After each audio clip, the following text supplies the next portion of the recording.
The set piece. Finn raised his sword and circled the creature as it roared and bore down on him. Inside the troll suit, Boran could feel the sweat running down his back. This was the 5th take for this 2-minute scene, and the actor playing the hero, Finn O'Brady, had yet to deliver his killer blow and his line successfully. Boran was bruised, battered, and on the verge of passing out from dehydration, but he had fought too hard to get where he was to let it be known he was hurting. There was no way he was going back to being a circus strong man and that freak show. In the movie industry, being different was useful, and at 7 feet 6 and 39 stone, or 550 pounds, as the American director insisted on, Boran was very different. Take that foul beast! Having finally got his line right, the lead actor once again failed to deliver the blow to the padded area of the suit that would have allowed it to sink into the suit without sinking into Boran. Bastard!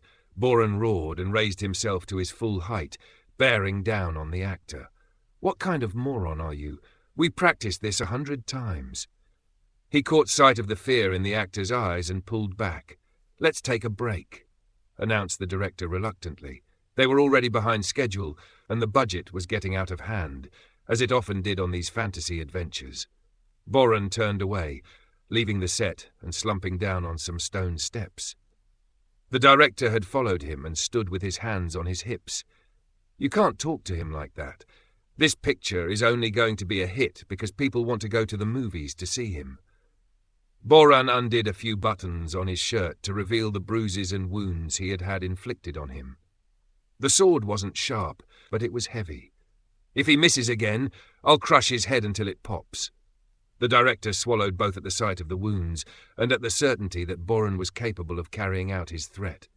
I'll have a word with him, and I'll get the set medic to come and look at that. Elara had watched carefully. As soon as Boran had come on set, she had had her suspicions, but now she was certain. He was like her.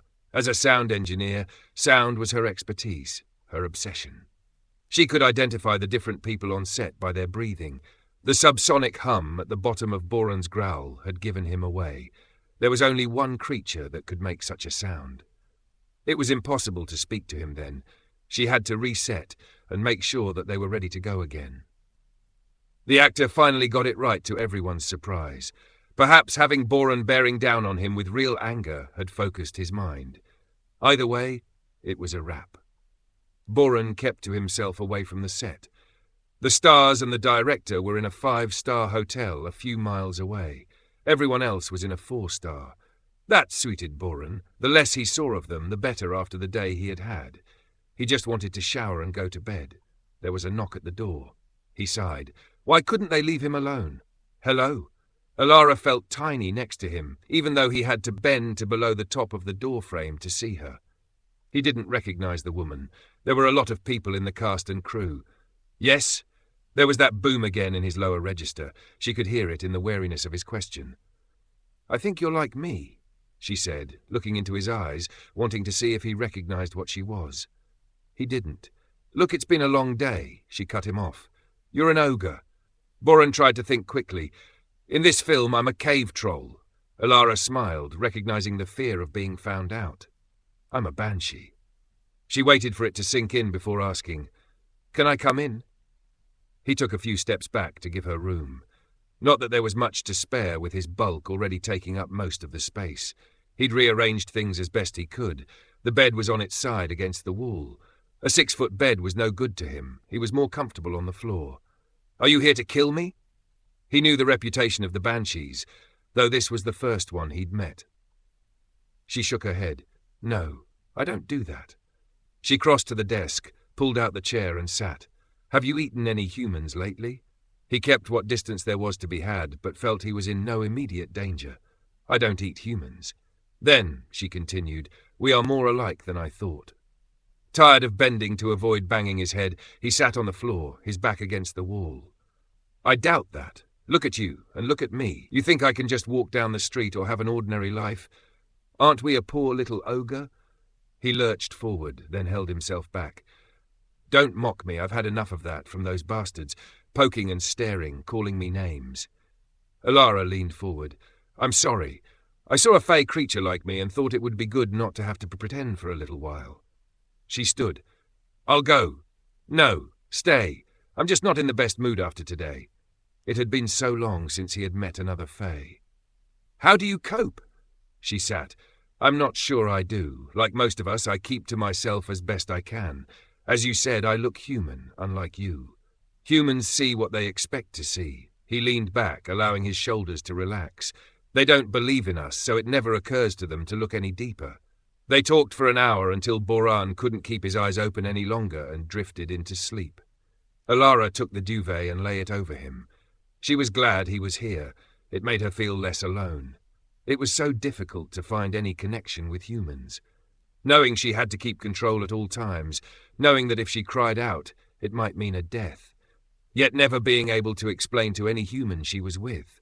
It meant they saw her as cold and emotionless.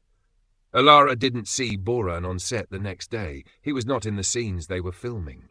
The director had rearranged the schedule to give Boran extra time to recover. It's good of him to do that, Elara remarked to her colleague Graham. Graham snorted his disdain. He's not doing it out of the kindness of his heart. It's about the insurance. They don't want Boran suing them if he gets hurt anymore. It didn't surprise her. Films weren't about art or entertainment. They were businesses. The studios were constantly chasing a hit that would offset the flops. As long as there was a profit at the end, that was all that mattered. That evening, she went to Boran's room again. I wanted to see if you were all right. I'll be back on set tomorrow. With luck, I can get my final scenes out of the way, and that's me done for this one. Elara felt disappointed. She would be here for weeks. Where will you go? They were both sitting on the floor, facing each other, their backs against the walls. He shifted slightly. I'll go home. I have a house in Cornwall, out of the way. She nodded, understanding his need for space. I live in London. It's where most of the work is. You could visit. He looked across at her, wondering if he had gone too far. They were both fey, but they were also very different. I'd like that. She felt herself blush a little and hoped he wouldn't notice. He noticed the redness around her neck, her eyes looking anywhere but at him. The house is in the countryside, but you're never far from the coast in Cornwall.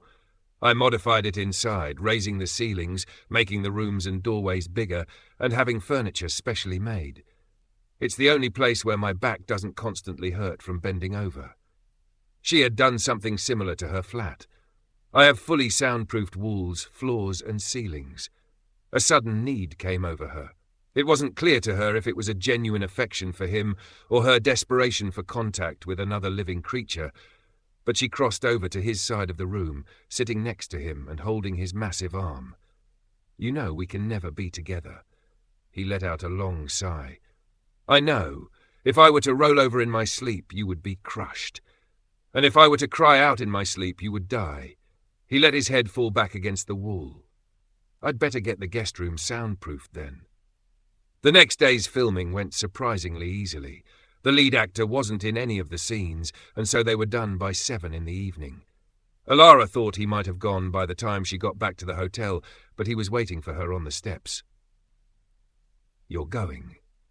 The thought of him leaving made her feel more alone than she ever had before. We can phone, and as soon as you finish, you can come to Cornwall. You can scream at the ocean. He tried to laugh, but there was too much sadness in his heart. The last weeks of filming dragged interminably. Elara felt herself fall silent, distancing herself from her colleagues, spending her time away from the set in her room behind the soundproof screens she used when she travelled.